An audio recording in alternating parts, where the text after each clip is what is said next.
Hello students, welcome to my YouTube channel Home Education. Today I am going to give a lecture on models. So are you ready? Listen this lecture very carefully and attentively. तो students, इस video को देखते हुए, इसे सुनते हुए आप मेरे चैनल होम एजुकेशन को सब्सक्राइब कर लें ताकि आपको इंग्लिश ग्रामर के क्लास 9 से लेकर क्लास 12 तक के यूपी और सीबीएसई बोर्ड के वीडियोज़ मिलते रहें। तो स्टूडेंट्स, आज का मेरा टॉपिक है मॉडल्स। मॉडल्स का मतलब होता है, आइए पहले मॉडल्स के बारे में जानते हैं। The helping verbs that are used out of tense are called modals. का मतलब सहायक क्रियाएं जो टेंस के बाहर यूज होती हैं, टेंस के बाहर प्रयोग होती हैं, उन्हें मॉडल्स कहते हैं।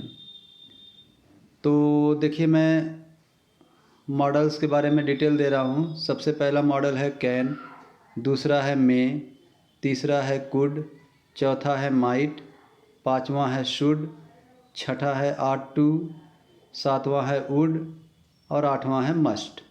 ये है मॉडल्स। अब मैं आपको एक एक मॉडल्स के बारे में डिटेल बताना चाहता हूँ। सबसे पहले आइए कैन। कैन का मतलब होता है सकना। इस मॉडल का प्रयोग प्रेजेंट टेंस में करते हैं, और जब इस मॉडल का प्रयोग करते हैं तो ये दर्शाता है कि कोई भी कार्य 100% श्योरिटी से हो सकता है।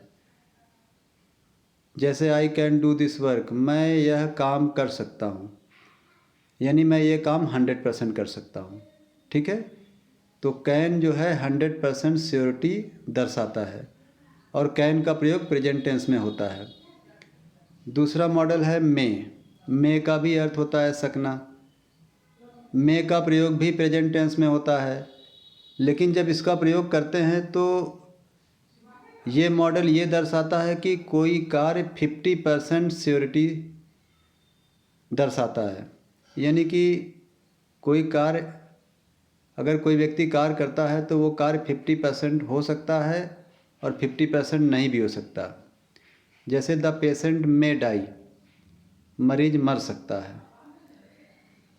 तो कहने का मतलब है ईश्वर की कृपा हुई तो मरीज जी भी सकता है। तो यहाँ पे जहाँ संभावनाएं होती हैं वहाँ पर जो है मे का प्रयोग होता है। द पेशेंट मे डाई, मरीज मर सकता है। ठीक है, तो ये रहा आपका मे का प्रयोग। तो कैन और मे दोनों का प्रयोग प्रेजेंट टेंस में होता है।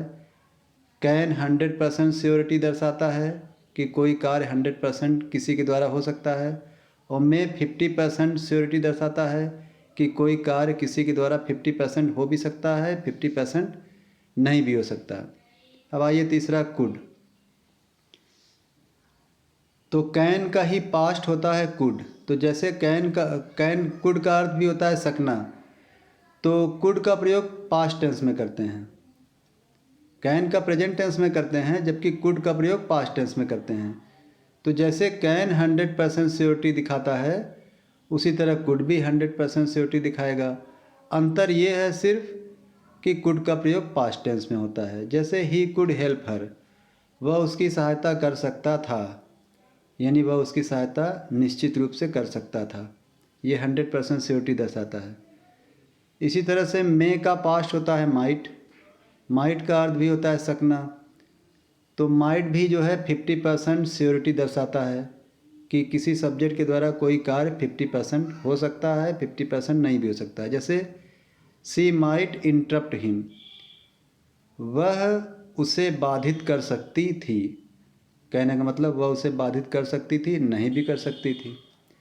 तो ये आपका माइट जो है 50% श्योरिटी दर्शाता है और 50% अनश्योरिटी दर्शाता है। अब आइए आपका, एक बार आपको मैं बता दूं, कैन और मे का प्रयोग प्रेजेंट टेंस में होता है और कुड और माइट का प्रयोग पास्ट टेंस में होता है। याद रखिएगा इसे। नेक्स्ट है आपका मॉडल शुड। शुड का मतलब होता है चाहिए।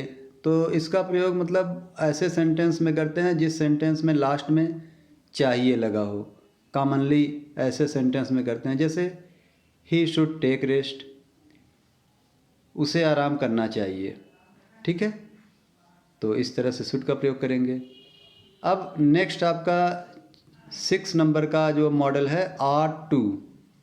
अब आर्ट टू का मतलब भी होता है चाहिए, लेकिन मैंने ब्रैकेट में लिखा है इन रूल ऑब्लिग ला, यानी कि ऐसा सेंटेंस जिसमें चाहिए तो लगा होता है लास्ट में, लेकिन उस सेंटेंस में ये भी दर्शाता है, कोई नियम या कोई कानून दर्शाता है, तो वहाँ पर जो है आर्ट टू का प्रयोग करेंगे।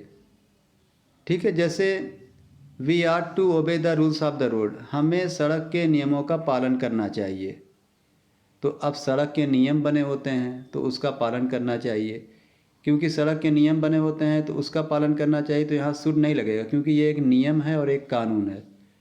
जो नियम और कानून से अलग होता है कॉमन, वहाँ शुड लगाते हैं। ठीक है, अब नेक्स्ट आपका जो है 7वें नंबर का जो मॉडल है वो है वुड। वुड का हिंदी होता है ता ती ते, या होगा होगी होंगे, या गा गी गे। ऐसी ट्यूनिंग होती है हिंदी ट्यूनिंग, इसमें से कोई भी ट्यूनिंग परिस्थिति के अनुसार हो सकती है। जैसे he would never like to deceive her का मतलब है वह उसे धोखा देना कभी पसंद नहीं करता। देखो, इसको ता ती ते के भाव से भी हम ले सकते हैं। वह उसे धोखा देना कभी पसंद नहीं करता। He would never like to deceive her. अब इसको हम ऐसे भी कर सकते हैं कि वह उसे धोखा देना नहीं चाहेगा। ठीक है, तो इस तरह से जो है वुड का प्रयोग होता है। She would like to take coffee, एक एग्जाम्पल मैंने और दे दिया है। She would like to take coffee, वह कॉफ़ी पीना पसंद करती, या वह कॉफ़ी पीना पसंद करना चाहेगी। ठीक है, तातीते का भी भाव दे रहे हैं, होगी होंगे या गागीगे का भी भाव आ रहा है। तो ये था वुड।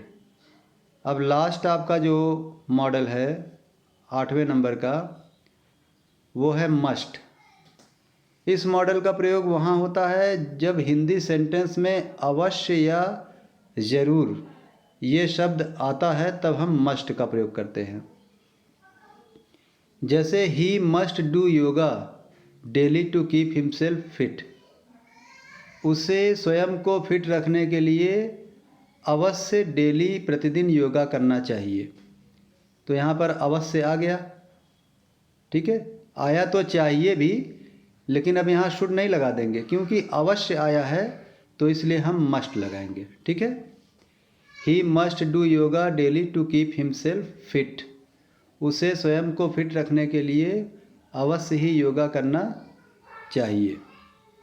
या हम इसका ऐसे भी भाव निकाल सकते हैं, उसे स्वयं को फिट रखने के लिए वह अवश्य योगा करे, ऐसा भी भाव निकाल सकते हैं।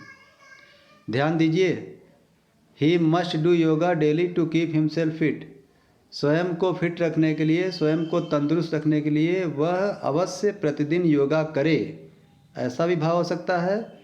या स्वयं को तंदुरुस्त रखने के लिए उसे प्रतिदिन योगा करना चाहिए, इन दोनों भाव को हम ले सकते हैं। लेकिन दोनों भाव में अवश्य या ज़रूर ये ज़रूर आएगा हिंदी भाव। अब मैं आपको ये बताना चाहता हूँ कि कुल 8 मॉडल्स होते हैं। 8 मॉडल्स के बारे में मैंने डिटेल बता दिया आपको। अब ये होता है कि अक्सर स्टूडेंट्स के मन में ये होता है कि मॉडल्स के साथ वर्ब क्या लगाएं, तो मैं आपको क्लियर कर देता हूँ कि मॉडल प्लस वर्ब का कॉम्बिनेशन मैं आपको समझा देता हूँ। देखिए, पहला modal plus V1 equal to active voice. जैसे मैंने आपको 8 मॉडल्स बताए हैं, कोई भी मॉडल के बाद अगर आपका वर्ब का फर्स्ट फॉर्म लगाते हो तो आपका एक्टिव वॉइस बनता है, यानी मॉडल्स के बाद वर्ब का फर्स्ट फॉर्म लगता है तो वो सेंटेंस आपका एक्टिव वॉइस कहलाता है। जैसे देखिए example, I can do this work, तो इस सेंटेंस में कैन मॉडल है और कैन के बाद डू आया है, ये है V1 वर्ब का फर्स्ट फॉर्म। मैं यह काम कर सकता हूँ, और ये सेंटेंस है एक्टिव वॉइस, ब्रैकेट में आप देख रहे हैं। और मॉडल के साथ वर्ब लगाने की एक और कंडीशन है। वो क्या है? किसी भी मॉडल के बाद अगर बी आता है, जैसे कि मैंने आपको 8 मॉडल बताए, इनमें से किसी भी मॉडल के बाद अगर बी आता है तो आपको फिर बी के बाद वर्ब का थर्ड फॉर्म लगाना होगा। तो जब आप बी के बाद थर्ड फॉर्म लगाएंगे तो वो सेंटेंस जब बनेगा तो वो पैसिव वॉइस का सेंटेंस बनेगा। जैसे एग्जांपल देखिए, this work can be done by me, यह काम मेरे द्वारा हो सकता है। अब मैं आपको इसमें बता दूं, इसमें मॉडल है कैन, दिख रहा है, कैन के बाद जो है बी लगा है और बी के बाद डन वर्ब का थर्ड फॉर्म लगा है। ठीक है, तो ये सेंटेंस आपका पैसिव वॉइस का बन गया। यानी किसी भी मॉडल के बाद वर्ब का फर्स्ट फॉर्म लगा सकते हो, तब एक्टिव वॉइस का सेंटेंस बनेगा, और किसी मॉडल के बाद जब बी आएगा फिर आपको वर्ब का थर्ड फॉर्म लगाना पड़ेगा, तो पैसिव वॉइस का सेंटेंस बनेगा। तो स्टूडेंट्स, ये मॉडल का वीडियो बहुत ही इम्पॉर्टेंट है यूपी और सीबीएसई बोर्ड्स के स्टूडेंट्स के लिए, तो इसे बहुत ध्यान से सुनिएगा, इस पर नोट्स बनाइएगा और मेरा चैनल होम एजुकेशन शेयर कर लीजिएगा ताकि आपको अधिक से अधिक ग्रामर के अपडेट्स मिलते रहें। Okay, thank you.